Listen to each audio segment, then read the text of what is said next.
A mulherada fica louca com pré-natal aqui em Montreal. Também, né? Se você tá grávida ou pensando em engravidar aqui em Montreal, esse vídeo vai cair como uma luva pra você. Eu sou a Roberta, eu sou mãe do Matheus, de quase 6 anos, e do Theo, de quase 3 anos. Eu moro em Montreal desde 2016 e eu bati um papo com uma amiga minha super querida, a Carla, em 2020. Só que esse bate-papo, essa troca, foi uma conversa de amiga pra amiga que tá aí do outro lado. Ela acabou sendo desativada porque nesse canal eu parei de compartilhar informações sobre Montreal. E uma outra amiga, procurando informações sobre gravidez, eu fui assistir esse vídeo novamente e eu vi quantas informações importantes e ricas e super atuais, porque quase nada mudou de 2020 pra cá, tinha nesse vídeo. Então eu resolvi compartilhá-lo. Estranho, né? Enfim, aqui novamente. Quando eu conversei com a Carla, o Matheus, meu filho mais velho, tinha mais ou menos 1 ano e meio, e ela estava grávida do Gael com 32 semanas. De lá pra cá, ela teve a Sara, eu tive o Theo, mas pouca coisa mudou. E o interessante foi que a ideia desse vídeo foi dela. Ela chegou pra mim, porque ela sabia que eu tinha um canal, e ela falou assim: Roberta, eu tô chocada como eu tô perdida, como as coisas são diferentes aqui, como tá sendo desafiador pra mim. Foi desafiador o início da gravidez, sem informação, sem apoio. A gente precisa falar sobre isso, porque quase ninguém fala. Então foi uma iniciativa dela que eu super abracei, eu super topei, eu achei muito válido. E eu sei que o vídeo, quando estava publicado no canal antigo, ajudou muita gente. Então eu tô trazendo novamente, eu tenho certeza que vai te ajudar também. Vamos começar pelo teste de gravidez. Como você confirma a gravidez aqui? Como é que foi pra você, Carla? Então, pra mim foi um pouco complicado. Na verdade, a gente compara sempre, né, com o sistema de saúde no Brasil, de como a gente estava acostumado com os médicos lá, com o sistema de saúde privado, que era o que eu usava no Brasil. E aqui, quando eu descobri que estava grávida, quando eu desconfiei, eu comprei teste de farmácia, como a maioria das mulheres fazem, e no dia seguinte eu consegui marcar uma consulta de urgência, assim, com a minha médica, porque eu queria saber, bom, e agora? Tem que fazer um exame de sangue e eu precisava da requisição dela para isso. Fui ver ela e expliquei: olha, fiz o teste de farmácia, confirmou, minha menstruação tá atrasada, eu tô grávida. E agora? Nada. Ela me olhou e disse: nada, agora você vai ter que esperar 12 semanas pra confirmar que você tá grávida. E aí você vai fazer uma ecografia, você vai ver um obstetra, mas por enquanto não tem nada que você possa fazer. Eu falei: mas eu quero fazer um exame de sangue pra confirmar. Ela disse: não, o exame de farmácia é muito mais confiável que o de sangue. Isso é a opinião dela, né, da minha médica especificamente. E eu conversei com algumas outras pessoas que também não fizeram o exame de sangue, simplesmente esperaram as 12 semanas. E aí ela me explicou que antes disso a gente nem é considerada grávida, né, aqui. Então, e nisso ela me deu, a única requisição que ela me deu foi pra eu encontrar com um obstetra, pra ter uma consulta, né? E aí foi a busca pelo obstetra. Você teve que buscar seu obstetra? Exatamente. Mesmo tendo a médica de família? Mesmo tendo a médica de família. Eu tô perguntando isso porque o meu caso foi totalmente atípico. Quando eu descobri que eu tava grávida, eu não tinha médico de família, eu não sabia o que fazer. Então eu também contei com orientações de amigas pra descobrir que caminho eu ia seguir. Eu tava totalmente perdida e esse vídeo é justamente pra ajudar você. E eu tive, assim, uma orientação muito boa de uma pessoa muito próxima. Ela me ajudou a encontrar uma médica de família que era especialista em ginecologia. Então o meu caminho foi meio ao contrário. Por isso que eu tô perguntando, geralmente as pessoas aqui têm médico de família. Sim. Acontece como aconteceu com você. Exatamente, a gente tem que buscar o obstetra, que nem sempre é um ginecologista, né? O obstetra nem sempre é também ginecologista. Então, às vezes a pessoa já tem um ginecologista, mas não vai ser a pessoa que vai fazer, né, o acompanhamento. A minha obstetra, por exemplo, ela é só obstetra. Se eu quiser depois ter ela como minha ginecologista, não vai dar certo. Então, ela me deu a requisição, minha médica de família me deu a requisição, e aí eu comecei a ligar.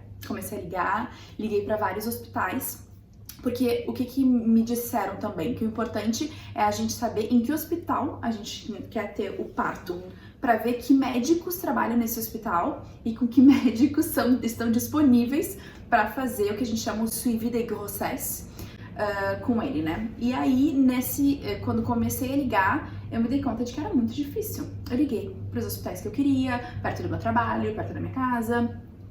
Me deram listas de médicos dos hospitais e eu fui ligando e nenhum disponível.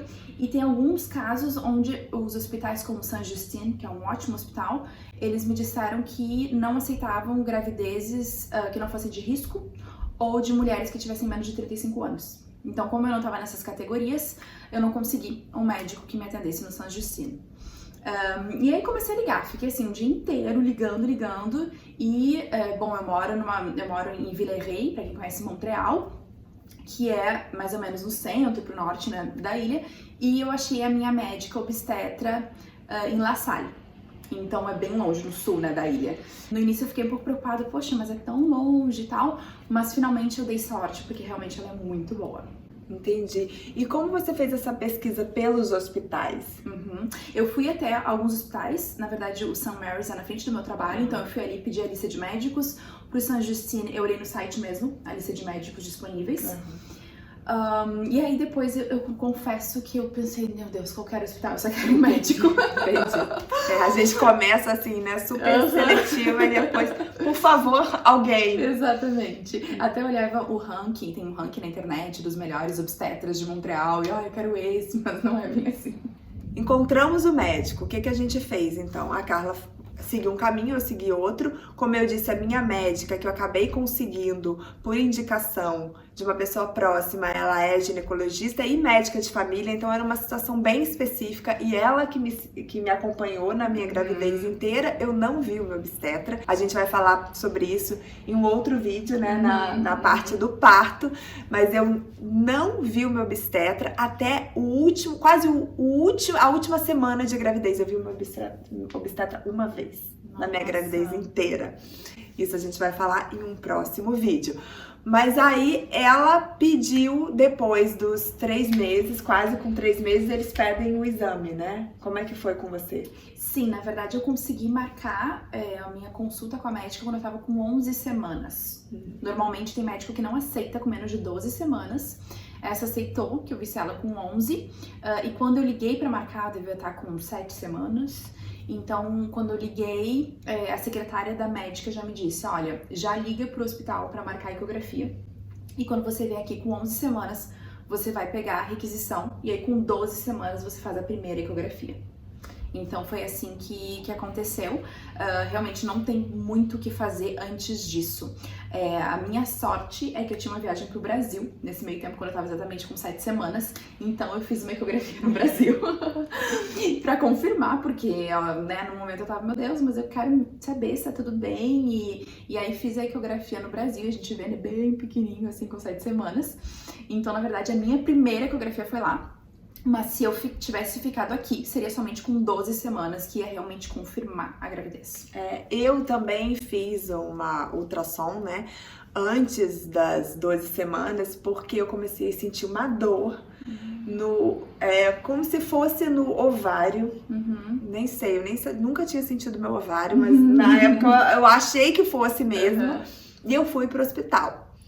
E aí, isso foi um pouco antes, acho que eu tava com 10 semanas.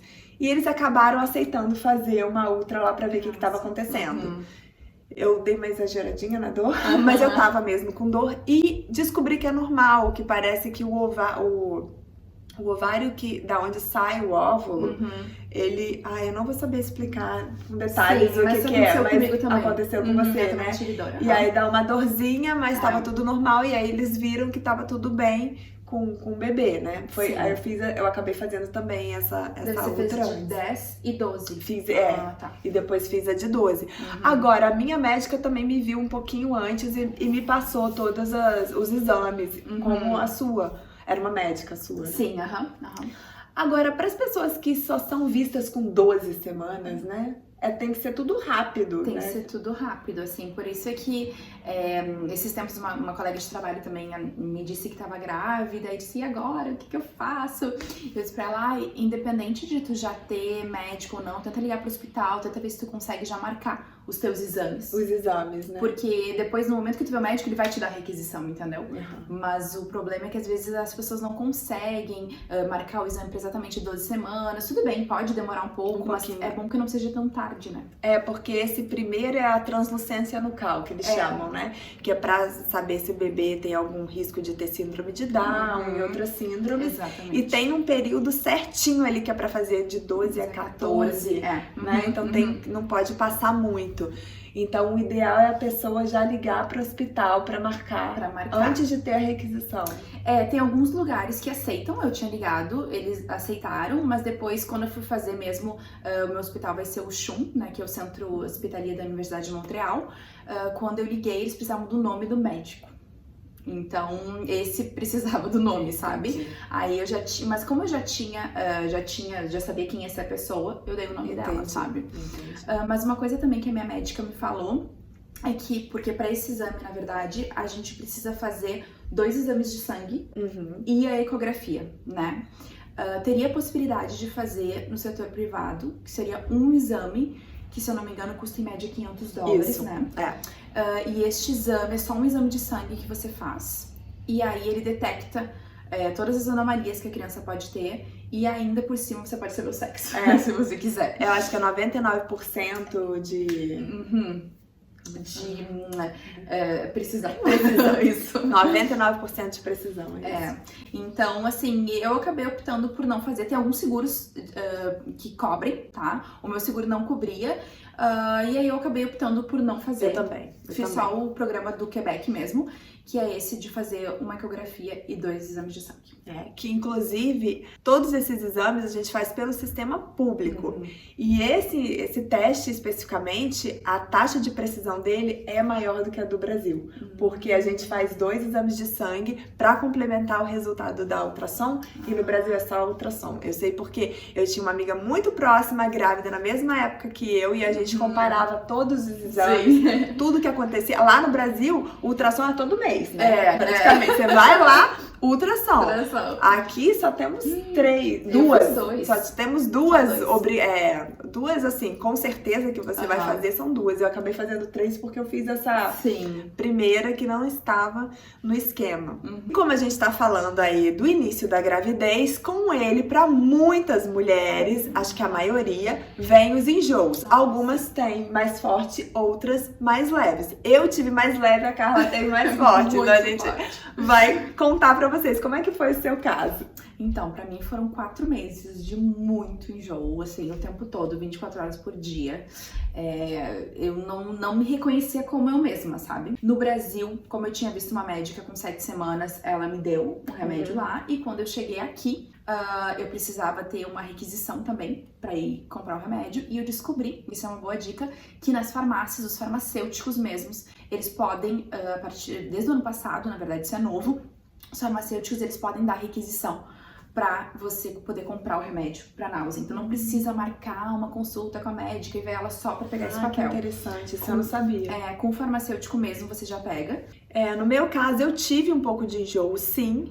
Durou até o início do 4º mês, mas era muito pouco. Agora, eu senti um pouco de dor de cabeça no início nesses 3 primeiros meses, e assim, eu, mãe de primeira viagem no Canadá, no país que eu não conhecia direito o sistema, não conhecia como funcionava, já vou falar pra vocês, qualquer coisa eu ia checar, eu queria marcar com a médica, assim, como a gente faz no Brasil aqui, né? Tudo diferente. Assim, diferente. Mas eu fui também conversando com as pessoas e eu tive essa orientação de ligar para o InfoSanté, né, daqui, que é o 811, que você fala com uma enfermeira, e aí eu fiz, e na verdade eu também poderia ligar para a enfermeira da minha médica. Eu também tinha essa opção de ligar lá para a enfermeira da minha médica, ela também me dava orientação. Então quando eu tive dor de cabeça, por exemplo, eu liguei, ela falou, vai numa farmácia e tira sua pressão, primeira coisa. Aí eu fui, tava baixa, aí falei com ela não, então tá tranquilo, você pode tomar o remédio X, que a gente não vai indicar remédio, cada um conversa com o seu médico, mas que não tem problema. Então, assim, eu sempre checava também, ou com o InfoSanté, ou com a enfermeira da minha médica. Isso é uma dica boa pra quando a pessoa tá perdida. Porque a gente não tem acesso ao médico, né? No Brasil eu tinha o WhatsApp da obstétrica, eu consultei uma vez. Então, é bem diferente. E aí, o InfoSanté também é uma coisa interessante, é que você não precisa ser residente permanente para ter acesso a esse serviço. Então, quem tá aqui como estudante, como trabalhador, ainda não tem acesso a RAMQ, que é o seguro-saúde do Quebec, vocês podem ligar pro 81 quando vocês quiserem e vocês vão ter o mesmo atendimento que todo mundo tem. E ainda nesse tema do início da gravidez, a gente sempre fica naquela dúvida. Para quem tá trabalhando, né, em alguma empresa, para quem não trabalha por conta própria, o que a gente faz? Avisa, não avisa? Era o meu caso. Eu trabalhava para uma empresa aqui em Montreal, além, enfim, do meu trabalho como repórter. O que você fez, Carla? Como é que foi pra você? Então, eu acabei conversando com a minha chefe um pouco antes dos 3 meses, porque realmente, como eu disse, eu não era eu mesma, e eu tinha certeza que tava dando pra ver, apesar de ela me dizer que não, assim, que eu tava fingindo muito bem. Mas eu tava sentindo, assim, que meu rendimento não tava o mesmo, sabe? Que eu não tava com a mesma energia que normalmente eu tenho. Então eu fui conversar com ela um pouco antes, assim, quando eu tava com 10 semanas, só pra dizer que, olha, eu tô grávida. E ela fez uma festa, assim, ela já começou, parabéns, parabéns. Então, claro, assim, a gente vindo do Brasil e sabendo que às vezes, pra maioria das mulheres, é difícil de anunciar no trabalho, de sair de licença maternidade, sem a certeza de depois, né, ter um emprego. Sim, a lei garante que a mulher tem que ficar 4 meses, mas quantos casos eu já vi de mulheres que ficam 4 meses e são demitidas? Então, assim, tinha aquela insegurança, né, dentro de mim, assim, e agora? E será que ela vai querer me demitir? Será que vai achar que... Enfim, né, a gente começa a pensar 1000 coisas. No fim, a minha chefe me deu parabéns, ficou super feliz por mim. Me explicou como era a licença maternidade, que é de 1 ano, que eu poderia ter pegado 2 se eu quisesse. Então, assim, foi muito importante isso pra mim, ter o apoio das pessoas. E depois no trabalho, quando eu anunciei com 12 semanas, o apoio dos colegas também, a solidariedade. Então foi uma coisa muito legal, assim, realmente eu me considero sortuda de estar nessa situação. Ainda mais que no início, como eu falei, foi tão difícil, né? Ainda mais essa insegurança do trabalho. Depois que eu tive essa segurança, eu acho que foi aí que os enjoos começaram a diminuir um pouco, porque a gente começa a ficar mais segura, né? Pois é. Eu confesso que, como você, eu tive também uma insegurança na hora de falar para as pessoas, para minha chefe, para as pessoas do meu trabalho, justamente assim, como elas vão reagir, né? Porque aqui a licença é de 1 ano, você pode pegar, em algumas empresas, isso não é lei do Quebec, mas muitas empresas te dão mais 6 meses ou às vezes 1 ano de trabalho, de emprego garantido, mas o 1 ano é garantido e você recebe por isso. Você não recebe o salário completo, mas você recebe. A gente vai falar sobre isso também. E eu fiquei também com essa insegurança, mas do mesmo jeito, as pessoas também receberam de uma forma muito positiva, eu tive muito apoio. Essa questão é muito diferente do Brasil, né? Tem os prós e os contras, né? Exatamente. A gente não vê a nossa obstetra quase, quer dizer, eu não vi meu obstetra, mas a gente não vê o nosso médico assim com tanta facilidade, mas essa questão da licença de maternidade... Nossa, a gente tem esse apoio, não é em todo lugar, é lógico, né? Com certeza deve ter alguns lugares que é um pouco mais difícil. Essa foi a nossa experiência. A nossa experiência, exatamente. Muito importante de falar, né? Se você já passou por essa experiência ou tá passando, conta pra gente aqui embaixo nos comentários. Cada experiência é única e eu tenho certeza que o seu relato vai ajudar outras mulheres também. Lembrando que essa é a parte 1 do vídeo. Tem outras partes por vir ainda, então se você não é inscrito ou inscrita aqui no canal, não deixe de se inscrever. Esse papo rende, né? Por isso que eu dividi em algumas partes. E me conta aqui embaixo o que você quer saber sobre Montreal, como eu posso colaborar ainda mais compartilhando as minhas experiências. Me conta suas dúvidas, suas angústias, vamos trocar uma ideia aqui nos comentários e a gente se vê no próximo vídeo. Até!